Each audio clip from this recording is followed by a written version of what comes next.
হুগলি লোকসভা কেন্দ্রের তৃণমূল কংগ্রেস প্রার্থী রচনা ব্যানার্জির নিশ্চিত জয়ের আশায় সবুজ আবির মেখে লক্ষ্মীর ভাণ্ডার নিয়ে আনন্দ উল্লাসে মাততে দেখা গেল মহিলাদের। সিঙ্গুরের পুরুষোত্তম গ্রামের মহিলারা দলীয় পতাকা ও রচনার কাটআউট নিয়ে এদিন গ্রামে বিজয় মিছিল করেন। সোমবার পঞ্চম দফা ভোটের পর শুনুন সিঙ্গুরে মহিলাদের বক্তব্য।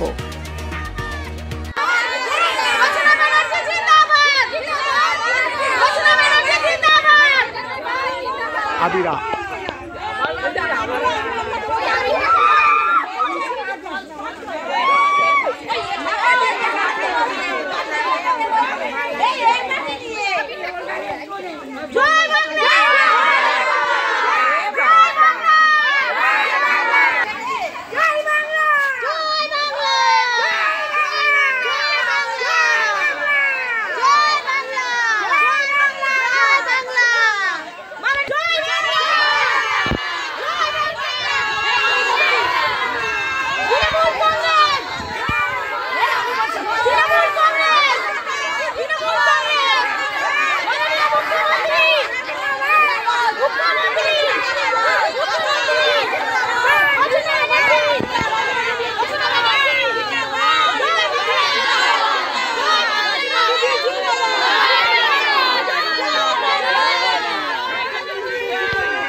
ফ্ল্যাগগুলো একটু ফাঁকা করুন, ওর আড়াল হয়ে যাচ্ছে রচনা। এখনো ফল ঘোষণা হলো, তার আগে লক্ষ্মী ভান্ডার নিয়ে কেন মিছিল করছে? আমরা নিশ্চিত যে আমরা জিতে গেছি এবং লক্ষ্মী ভান্ডার যে দিদি আমাদের 500 থেকে 1000 করেছে এবং 1000 থেকে 1200 টাকা করেছে, এবার এই লক্ষ্মী ভান্ডারই আমাদের জিতিয়ে দিয়েছে। সেই জন্য আমরা বিজয় মিছিল আরম্ভ করে দিয়েছি। এখন থেকে 4 তারিখের জন্য আর কোনো অপেক্ষা রাখিনি।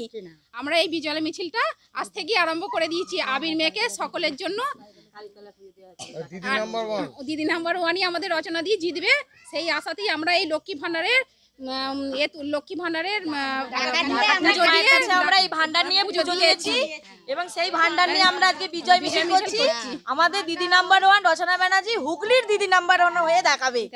আপনার নামটা বলুন। জবা কোলে। লক্ষ্মী ভান্ডার যুগ যুগ জয় বাংলা। আমাদের ধারে কিন্তু উঠবে না।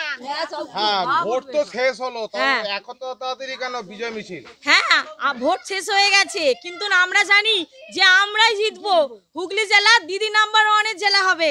আমরা সকলে মিলে 4 তারিখের অপেক্ষা করছি না, আমরা আজকে থেকে আরম্ভ করে দিলাম বিজয় মিছিল করার জন্য।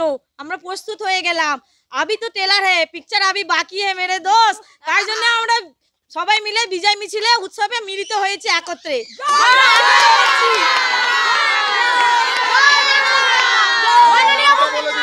মৌসুমী কোলে, মাননীয় মুখ্যমন্ত্রী জিন্দাবাদ।